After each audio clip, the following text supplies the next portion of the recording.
O que você faria se uma desconhecida aparecesse no seu celeiro no meio da noite, implorando por abrigo, e você fechasse a porta na cara dela, só para descobrir que o que estava lá fora era pior do que qualquer pesadelo que você já teve? Bom dia, boa tarde, boa noite ou boa madrugada. Seja onde for que você esteja me ouvindo agora, seja muito bem-vindo. Meu nome é Elias Crow. Tenho 41 anos e sou fazendeiro em Fallen Mesa, um povoado tão isolado que até Deus parece ter esquecido o caminho. E há 3 noites, minha vida era só poeira e silêncio, até que uma mulher surgiu no meu celeiro, e eu cometi o primeiro erro de uma longa série deles. Antes de seguir, deixa aqui nos comentários de onde você está assistindo. Eu gosto de imaginar cada um de vocês aí do outro lado, vivendo essa história junto comigo. E se quiser continuar ouvindo histórias como essa, se inscreve. É rapidinho e ajuda muito o canal. A noite tinha chegado pesada, daquele jeito que só acontece quando o céu decide engolir as estrelas e cuspir escuridão pura sobre a terra. Eu estava sentado na varanda, o uísque barato queimando a garganta, enquanto o vento arrastava poeira seca contra as tábuas da casa. Fazia 2 anos desde a tempestade que tinha levado metade da fazenda embora, e junto com ela, tudo o que eu tinha de razão para continuar acordando todo dia. Minha esposa Clara, meu filho Thomas, de apenas 7 anos, o celeiro antigo, onde a gente guardava as memórias, junto com o feno. Tudo isso virou escombro numa noite de março, quando o céu abriu e decidiu que eu tinha felicidade demais para um homem só. Desde então, eu reconstruí o que dava para reconstruir com as mãos. O resto, o que ficava por dentro, eu deixei em ruínas. Era mais fácil assim. Doía menos acordar todo dia quando você aceita que não tem mais nada esperando por você, além do nascer do sol e do pôr do sol e do espaço vazio entre eles. O copo de uísque tremia na minha mão quando eu ouvi o primeiro som. Um galope, longe ainda, mas se aproximando rápido demais para o meu gosto. Cavalos à noite em Fallen Mesa não significavam visita amigável. Significavam problema.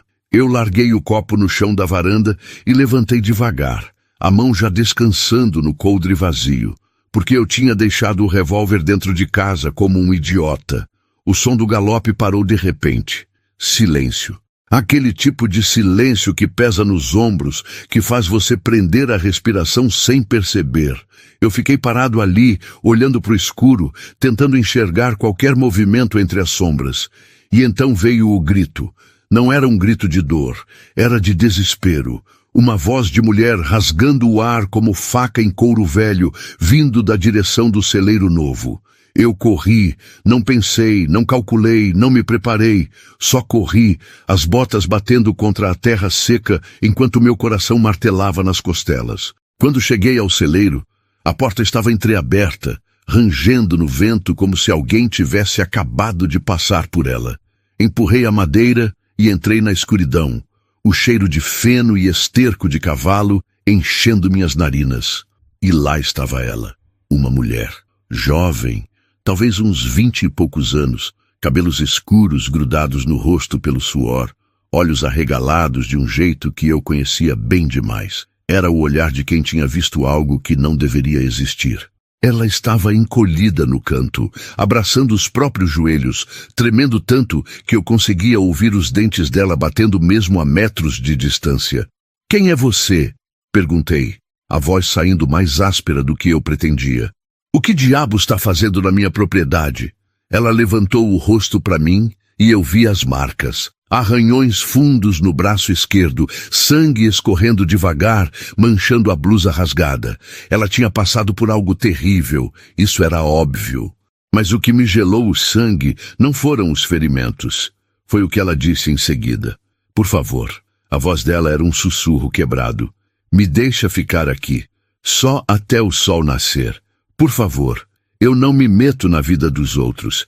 Aprendi isso do jeito difícil, perdendo gente que eu amava por ter me metido onde não devia. Então, meu primeiro instinto foi recuar, fechar aquela porta e fingir que não tinha visto nada. Sabe quando você percebe que está prestes a cruzar uma linha que não tem volta? Pois é, eu tinha acabado de chegar nessa linha. E em vez de parar, eu dei um passo para trás. Não posso te ajudar, eu disse, já me virando para o lado de fora. Não sei quem você é, não sei o que te trouxe aqui, e francamente não quero saber. Tem uma cidade a 6 milhas para o leste. Você consegue chegar antes do amanhecer se cavalgar rápido. Não! Ela se levantou de um salto, os olhos agora brilhando de pânico. Você não entende. Não fecha essa porta. Pelo amor de Deus, não fecha essa porta. Mas eu já estava com a mão na madeira. E antes que ela pudesse dizer mais alguma coisa, eu puxei a porta e tranquei por fora. O silêncio durou exatamente 3 segundos. Então algo atingiu a porta pelo lado de fora. O impacto foi tão forte que as dobradiças gritaram, a madeira rachou no meio e eu fui jogado para trás, caindo de costas no chão do celeiro. A mulher gritou de novo, mas dessa vez não era desespero, era terror puro. Eu me arrastei para trás enquanto a porta era atingida de novo, e de novo. Cada pancada fazia a estrutura inteira tremer, feno caindo do teto, os cavalos nos estábulos relinchando de pavor. Fosse o que fosse que estava lá fora, era grande demais, forte demais, rápido demais para ser qualquer animal que eu conhecia. E definitivamente não era humano. O que diabos é isso? Eu gritei para a mulher, finalmente encontrando minha voz. Ela me olhou com aqueles olhos cheios de segredos e medo e disse apenas, consequência. A porta aguentou mais 3 pancadas antes de eu perceber que não ia resistir por muito tempo. Eu agarrei a mulher pelo braço. Ela gritou de dor quando toquei nos arranhões e a arrastei para o fundo do celeiro, onde tinha uma porta lateral que dava para os fundos da propriedade. Corre, eu disse. Corre e não olha para trás. Nós corremos.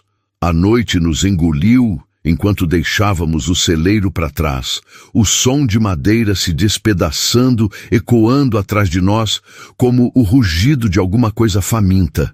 Eu não olhei para trás. Parte de mim sabia que se eu olhasse, eu ia ver algo que minha mente não estava preparada para processar. E eu já tinha perdido coisas demais para arriscar perder também a sanidade.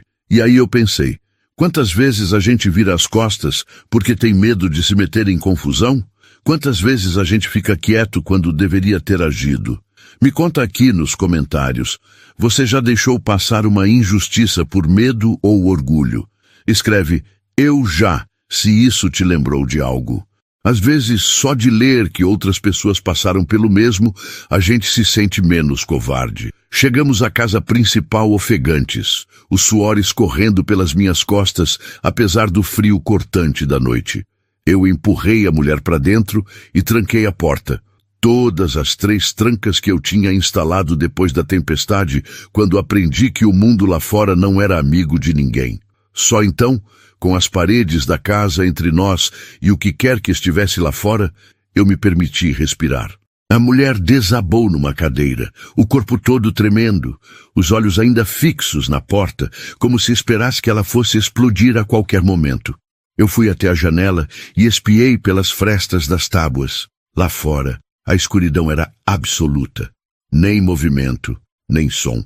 Como se o que quer que tivesse atacado o celeiro simplesmente tivesse desaparecido. Ou estivesse esperando. Você vai me contar o que era aquilo, eu disse, ainda olhando para fora. Não era uma pergunta. Ela não respondeu. Quando me virei, vi que ela estava olhando para as próprias mãos, os dedos sujos de sangue e terra. Meu nome é Helena. Ela disse finalmente, a voz tão baixa que eu quase não ouvi. E o que você viu hoje é só o começo. Às vezes me pergunto quantos homens passam por isso em silêncio. Quantos caras como eu ficam olhando para o horizonte de madrugada, querendo que alguém entenda sem precisar explicar. Se você é uma dessas pessoas, talvez faça sentido ficar por aqui. Esse canal conta histórias de gente comum que encontra coragem onde menos esperava. Não é sobre finais perfeitos, é sobre não desistir de fazer o certo. Se isso faz sentido para você, o botão de inscrever tá aí, sem pressão. Só saiba que você não tá sozinho nisso. Helena ficou em silêncio por um longo tempo depois disso, os olhos perdidos em algum lugar que eu não conseguia alcançar. Eu aproveitei para acender as lamparinas, verificar as janelas, carregar o revólver que tinha deixado em cima da cômoda como um idiota descuidado. O metal frio do gatilho era reconfortante na minha mão, mesmo que eu soubesse, no fundo, num lugar que eu não queria admitir, que balas provavelmente não iam resolver o problema que tinha chegado à minha porta naquela noite. Quando finalmente me sentei na cadeira em frente a ela, a lamparina entre nós, projetando sombras dançantes nas paredes, eu estava pronto para ouvir, ou pelo menos achava que estava. "Fala em mesa", ela começou, a voz ainda tremendo nas bordas. "Você sabe por que esse lugar tem esse nome?" Eu dei de ombros. "Sempre achei que era por causa da mesa de pedra que fica no vale, a leste daqui. A formação rochosa que parece uma mesa tombada." Ela balançou a cabeça devagar. "Não é por isso. É pelo que aconteceu aqui, pelo que foi enterrado e pelo que nunca deveria ter sido desenterrado." O vento uivou lá fora, fazendo as janelas rangerem. Eu senti um calafrio subir pela espinha, mas mantive o rosto impassível. Homens do Oeste não demonstram medo, mesmo quando o medo está mastigando suas entranhas por dentro. "Há 40 anos, Helena continuou, esse vale era território dos mescaleros. Eles viviam aqui em paz, até que os colonos chegaram. Você conhece essa história. Todo mundo no Oeste conhece, mas o que ninguém conta é o que aconteceu na noite em que os mescaleros foram expulsos, o que os homens brancos fizeram e o preço que essa terra cobra desde então. Eu não disse nada, apenas esperei. Houve uma confrontação", ela disse, escolhendo as palavras com cuidado. "Os colonos queriam a terra. Os mescaleros não queriam partir.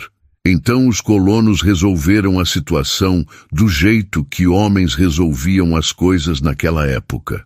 Mas entre os mescaleros havia um curandeiro, um homem que conhecia segredos antigos, coisas que existiam antes dos brancos, antes dos índios, antes de qualquer coisa que anda sobre duas pernas. E antes de partir deste mundo, ele deixou um guardião para proteger o que restava do seu povo." Ela fez uma pausa, os olhos encontrando os meus.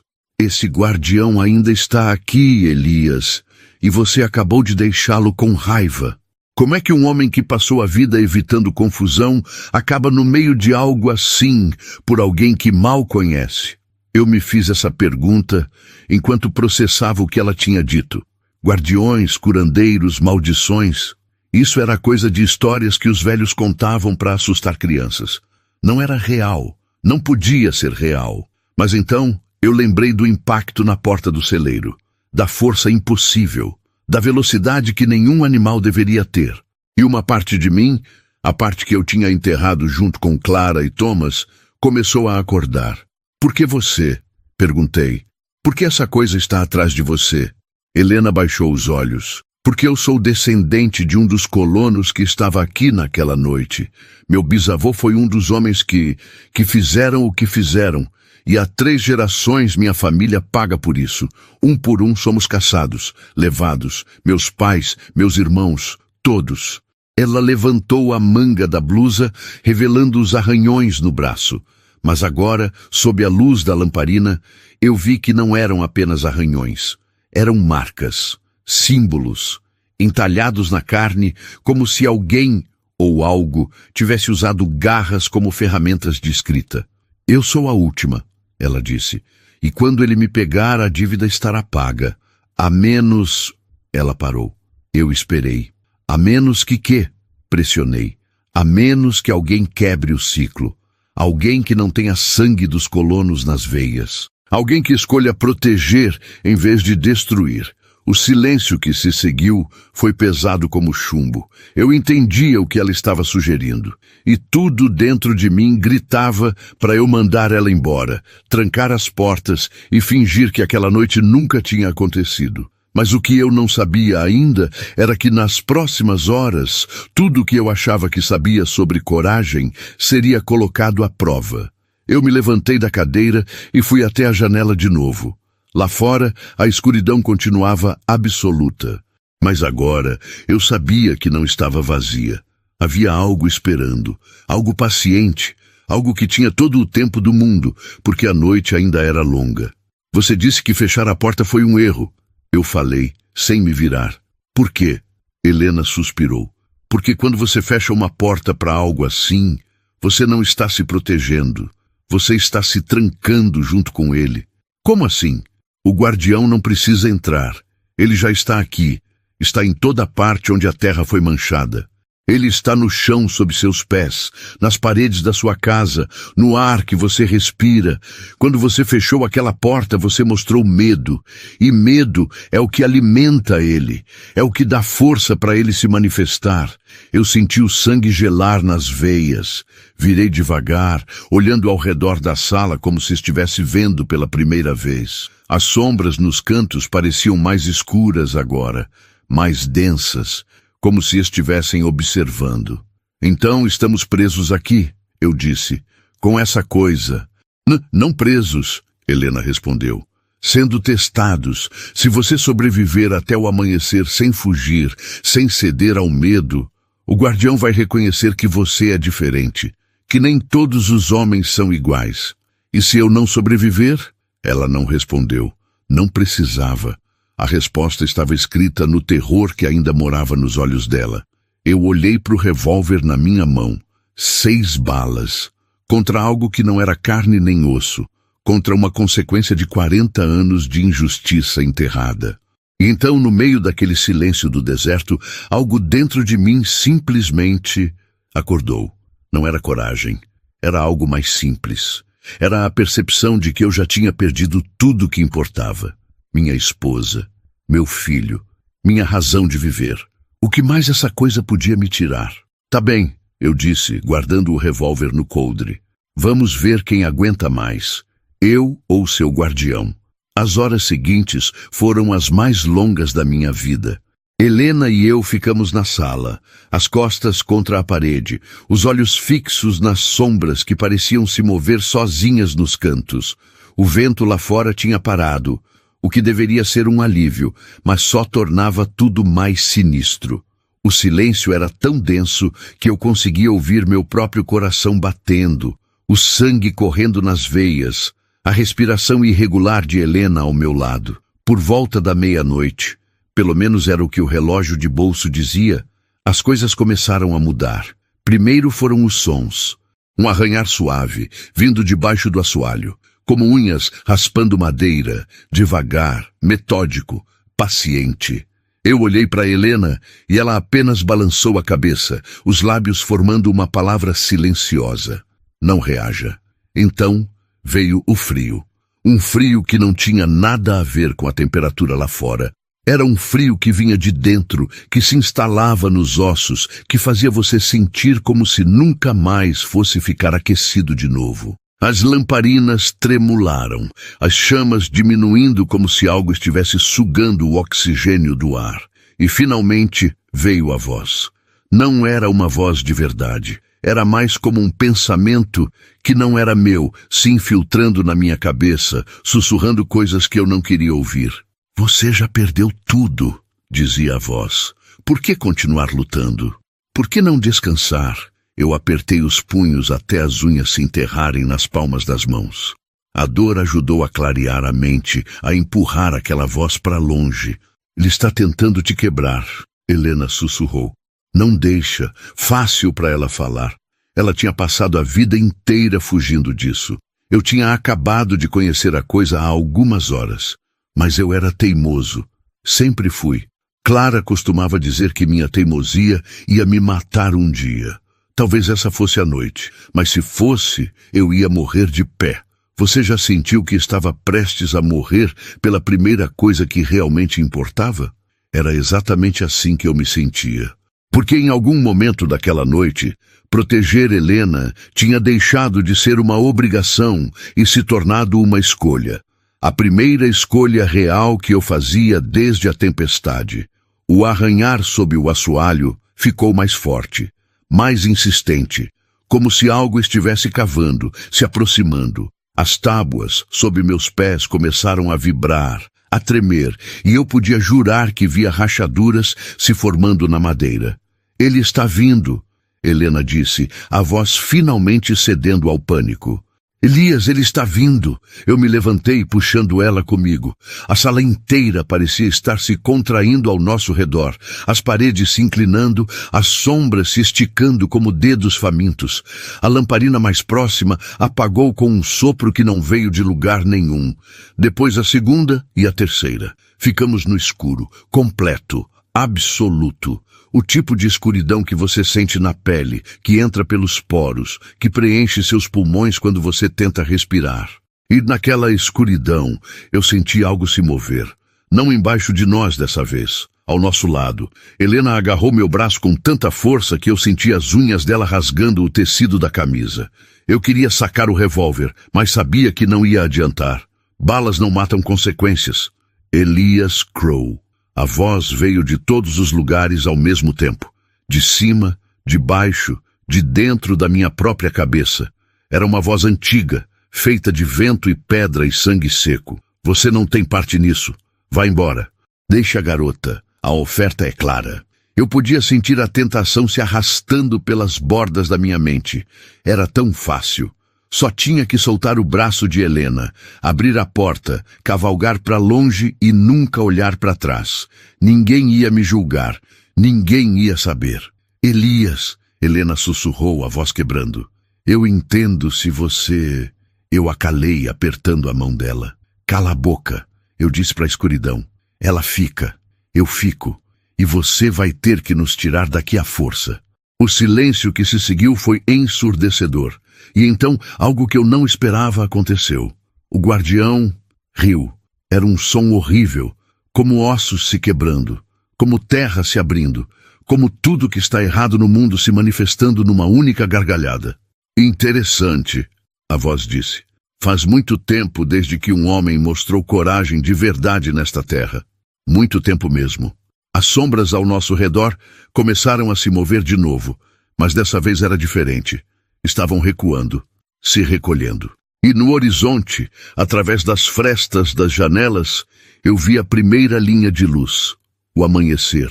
A noite está acabando, a voz disse mais distante agora. Mas isso não acabou, Elias Crow. Você escolheu se envolver. Agora você faz parte da história. E histórias como essa não têm finais felizes. A luz do sol entrou pela janela, dourada e quente, varrendo as sombras como água lavando sujeira. Helena desabou no chão, soluçando de alívio, o corpo todo tremendo.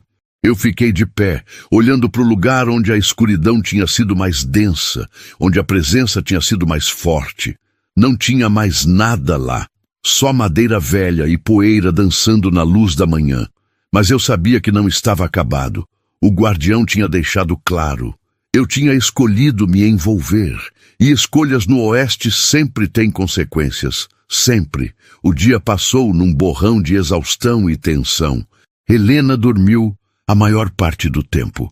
O corpo finalmente cedendo depois de sabe-se lá quantas noites fugindo. Eu não consegui dormir. Cada vez que fechava os olhos, via aquela escuridão se movendo. Sentia aquele frio se instalando nos ossos. Ouvia aquela voz sussurrando ofertas que uma parte de mim ainda queria aceitar. Em vez de dormir, eu trabalhei. Consertei a porta do celeiro, ou o que restava dela. Verifiquei os cavalos, que ainda estavam nervosos, os olhos arregalados, as orelhas girando para todo lado, como se esperassem que algo fosse atacar a qualquer momento. Carreguei todas as armas que tinha na propriedade, mesmo sabendo que provavelmente não iam servir para nada. E pensei muito. A história que Helena tinha contado não saía da minha cabeça. 40 anos atrás, homens tinham cometido uma injustiça terrível nessa terra, e desde então a terra estava cobrando o preço. Geração após geração, sangue por sangue. O problema é que quanto mais eu tentava proteger Helena, mais eu percebia que tinha entrado num jogo com regras que eu não conhecia. Helena acordou no fim da tarde, quando o sol já estava começando a descer no horizonte, pintando o céu de laranja e vermelho. Cores de sangue, pensei. cores de fogo. Ela me encontrou na varanda, olhando para o vale, para o lugar onde a tal mesa de pedra ficava. Você deveria ter ido embora, ela disse, se sentando ao meu lado. Quando ele ofereceu, eu dei de ombros. Provavelmente. Por que não foi? A pergunta ficou suspensa no ar entre nós. Eu não tinha uma resposta boa. Não tinha uma resposta heróica. A verdade era muito mais simples e muito mais complicada do que qualquer coisa que eu pudesse colocar em palavras. Porque já faz muito tempo que eu não tinha algo pelo que lutar, eu disse finalmente. E quando você apareceu naquele celeiro, pedindo ajuda, eu vi uma chance de ser útil de novo. De fazer alguma coisa que importasse. Ela ficou em silêncio por um momento. Você pode morrer por isso. Eu sei. E mesmo assim, o sol continuou descendo, as sombras se esticando pelo vale como dedos alcançando. Em algumas horas, a noite ia cair de novo, e com ela o guardião ia voltar. Eu deveria ter percebido os sinais, mas quando um homem quer tanto acreditar em algo, ele ignora até o óbvio. Tem um jeito de acabar com isso, Helena disse de repente, a voz tão baixa que eu quase não ouvi. Um jeito de parar o guardião de uma vez por todas. Eu me virei para ela. Por que você não mencionou isso antes? Porque o preço é alto, alto demais. Eu não queria que você se sentisse obrigado. Me conta. Ela respirou fundo, os olhos fixos no horizonte. O curandeiro que criou o guardião deixou uma forma de desfazer o que foi feito, um ritual. Mas para funcionar, alguém precisa ir até o lugar onde tudo começou, a mesa de pedra no vale, e precisa oferecer algo em troca. Oferecer o quê? Helena me olhou e eu vi a resposta antes que ela dissesse. Sangue de quem causou a injustiça original, ou sangue de quem escolheu proteger os descendentes voluntariamente. O peso daquelas palavras afundou no meu estômago como pedra em água parada. Você está dizendo que eu preciso... Não precisa morrer, ela se apressou em dizer. Só precisa sangrar, na pedra, enquanto o sol nasce. É um sacrifício simbólico, uma demonstração de que nem todos os homens são destruidores, que alguns escolhem proteger. Mas se você hesitar, se tiver medo, se duvidar por um segundo, o guardião me mata. O guardião te mata. Eu olhei para o vale de novo. A mesa de pedra ficava a uns 20 minutos de cavalgada. Se saíssemos agora, chegaríamos lá antes do anoitecer. Teríamos a noite inteira para nos preparar. E então, ao amanhecer... Tá bem, eu disse me levantando. Vamos acabar com isso. Helena me olhou com algo que parecia surpresa. Você não quer pensar mais? Pensar mais não vai mudar nada. Se eu ficar aqui parado, o medo vai crescer. E você mesma disse que medo é o que alimenta essa coisa. Então vamos fazer isso enquanto eu ainda tenho coragem sobrando. Nós preparamos os cavalos em silêncio. O sol estava quase tocando o horizonte quando montamos e começamos a cavalgar para o vale. Atrás de nós, a fazenda ficava cada vez menor, as sombras já começando a engolir a propriedade. Na minha frente, a mesa de pedra esperava, silenciosa e antiga, guardando segredos que tinham 40 anos de idade. Talvez você conheça essa sensação, quando você sabe que deveria cavalgar para longe, mas seu corpo simplesmente não obedece. Quando algo maior que o instinto de sobrevivência te empurra para frente, para o desconhecido, para o perigo. Era exatamente isso que eu sentia enquanto o cavalo galopava em direção ao lugar onde tudo tinha começado. Em direção ao lugar onde tudo ia terminar. Chegamos à mesa de pedra quando as últimas luzes do dia estavam morrendo no horizonte. Era exatamente como eu lembrava. Uma formação rochosa enorme, plana no topo, parecendo uma mesa gigante que tinha tombado do céu. Mas de perto era diferente. As paredes de pedra estavam cobertas de símbolos.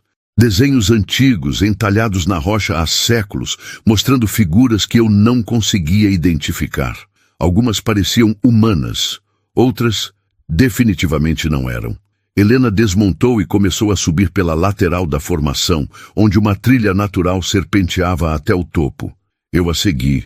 o revólver no coldre mais por conforto do que por utilidade. Quando chegamos ao topo, o sol já tinha desaparecido completamente. O topo da mesa era plano, coberto de poeira e pedras menores. No centro havia uma depressão circular na rocha, como uma bacia natural, manchada de escuro. Sangue velho, percebi. Muito sangue velho. É aqui, Helena disse, a voz ecoando no silêncio. É aqui que tudo aconteceu, 40 anos atrás. É aqui que meu bisavô e os outros fizeram o que fizeram. Eu olhei ao redor, tentando imaginar a cena.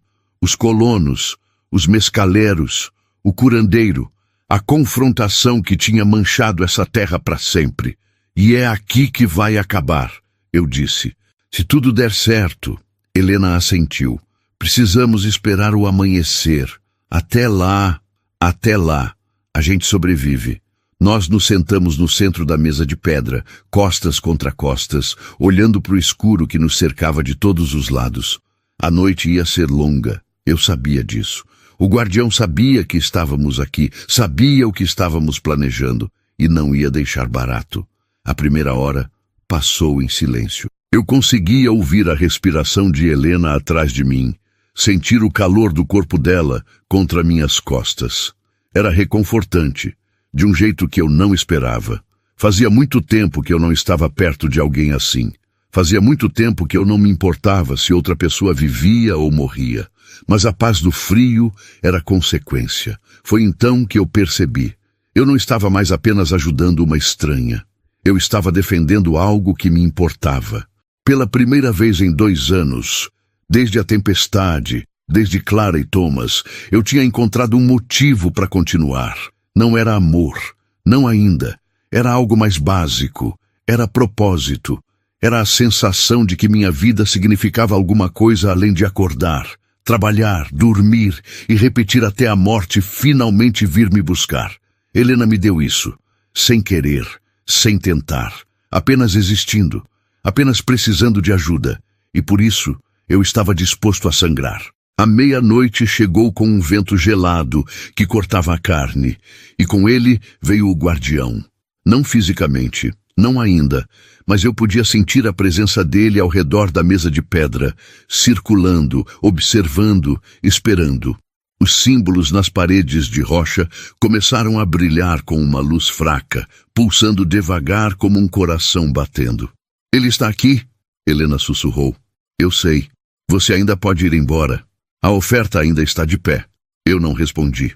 Apenas apertei a mão dela e continuei olhando para o escuro. Pela primeira vez em anos, o medo de perder alguém era maior que o medo de arriscar a própria pele. E isso era tudo que eu precisava saber. A voz veio mais tarde, quando a lua estava alta no céu. Você é corajoso, Elias Crow. Ou talvez apenas estúpido. A distinção é sutil. Eu não respondi. Helena tinha me avisado. Não dialogue com ele. Não deixe ele entrar na sua cabeça. Só aguente até o amanhecer. Você sabe o que aconteceu aqui. A voz continuou, vindo de todos os lugares ao mesmo tempo. Você sabe o que os homens fizeram. E ainda assim escolhe proteger os descendentes deles. Por quê? Silêncio. Eu mordi a língua com força suficiente para sentir gosto de sangue. Você perdeu sua família, a voz disse, mais suave agora. Eu posso sentir a dor. Está entranhada em você como raízes em terra seca. E se eu te dissesse que posso trazê-los de volta? Meu coração falhou uma batida. Clara. Thomas, de volta. Vivos. Aqui. Não escuta. Helena sussurrou urgentemente. Ele está mentindo. Não pode trazer ninguém de volta. Será que não posso? A voz perguntou, um tom de diversão nas bordas. Você sabe tão pouco sobre o que existe além do véu, garota. Tão pouco sobre o que eu realmente sou. Eu fechei os olhos com força. A tentação era enorme, maior do que eu esperava, maior do que eu estava preparado para resistir. Mas então eu lembrei. Lembrei do rosto de Clara na manhã da tempestade, sorrindo para mim enquanto servia café. Lembrei de Thomas correndo pelo campo, perseguindo uma borboleta, rindo daquele jeito que só crianças conseguem rir. E lembrei do que Clara tinha me dito uma vez. numa noite quieta, quando estávamos deitados olhando para o teto. Elias, quando eu partir, não quero que você pare de viver. Quero que você encontre algo novo para amar. Promete para mim. Eu tinha prometido. E tinha quebrado essa promessa por 2 anos, me afundando em solidão e uísque e trabalho sem sentido. Mas agora eu tinha uma chance de cumprir. Não, eu disse em voz alta. Eles se foram, e eu os deixo ir. Mas eu não vou deixar mais ninguém morrer quando eu posso fazer alguma coisa a respeito. O silêncio que se seguiu foi diferente dos outros. Era surpreso, quase respeitoso. Interessante, a voz disse finalmente. Muito interessante. Mas a paz no Oeste nunca dura, não é?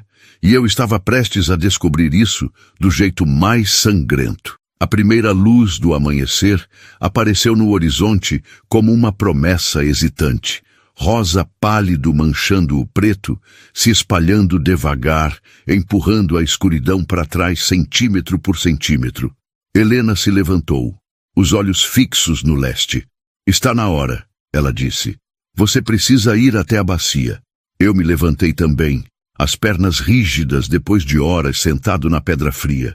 A bacia no centro da mesa parecia mais escura agora, as manchas de sangue antigo quase brilhando na luz fraca do amanhecer.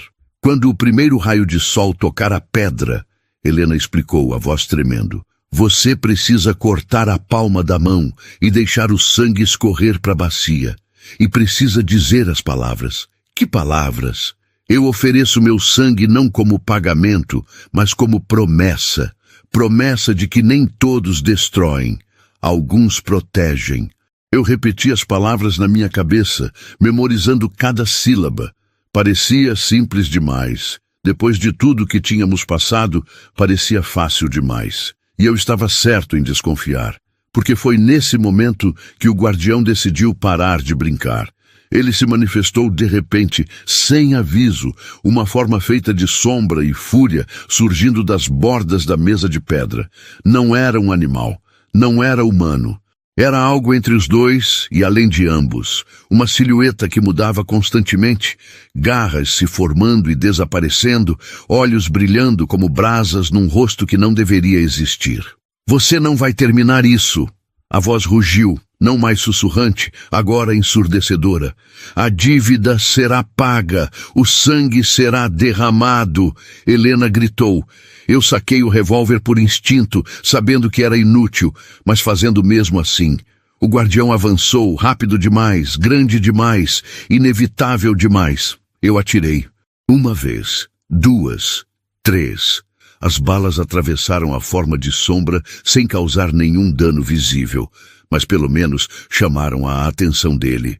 Ele se virou para mim, aqueles olhos de brasa focando no meu rosto. Sai da frente, homem. Isso não é sobre você. Agora é, eu disse, me colocando entre o guardião e Helena. Eu escolhi que fosse.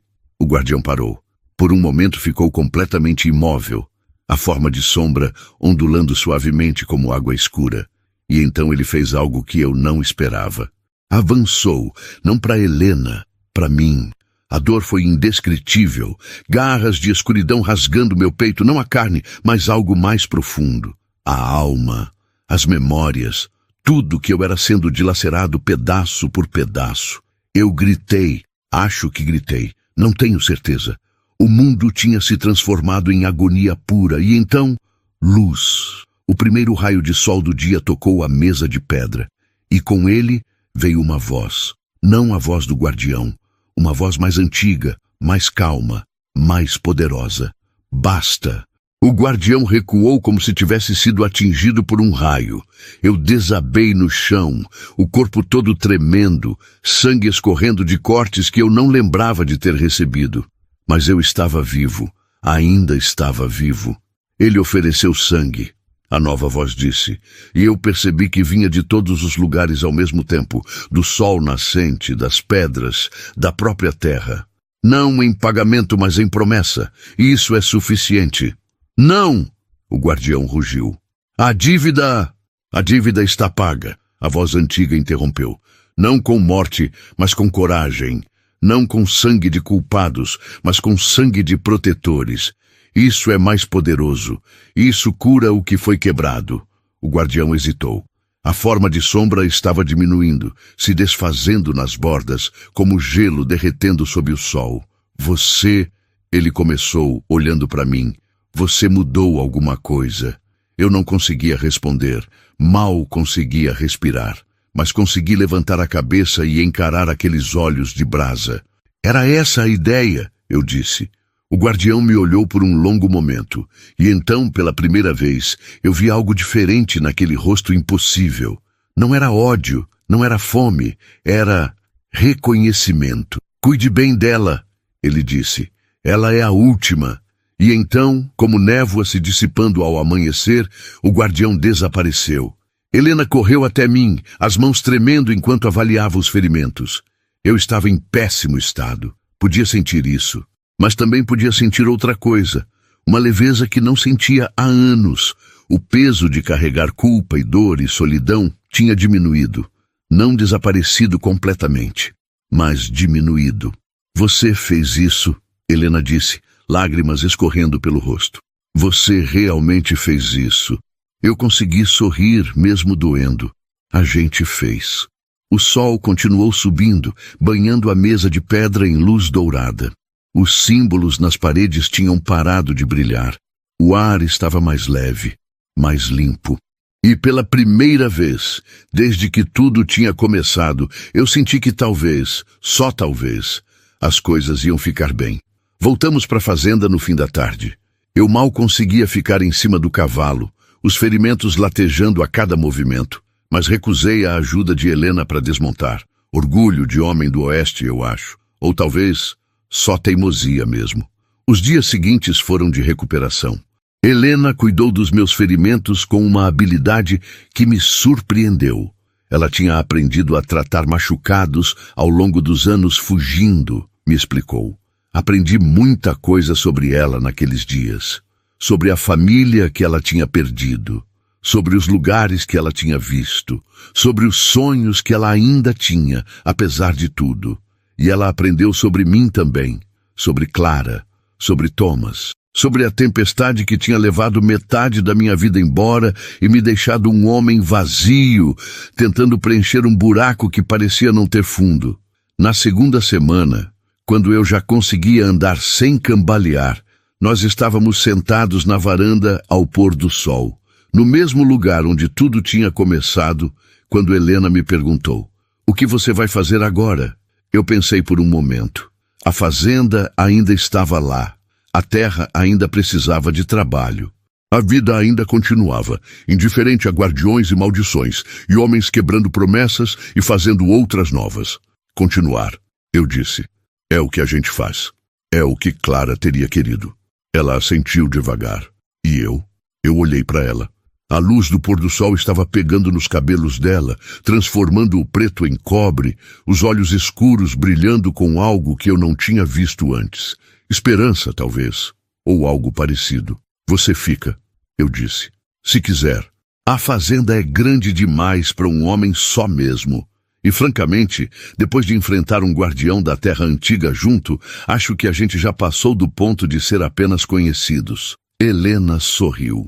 Era a primeira vez que eu via ela sorrir de verdade, sem medo nas bordas, sem tensão nos ombros. Eu gostaria disso, ela disse, de ficar.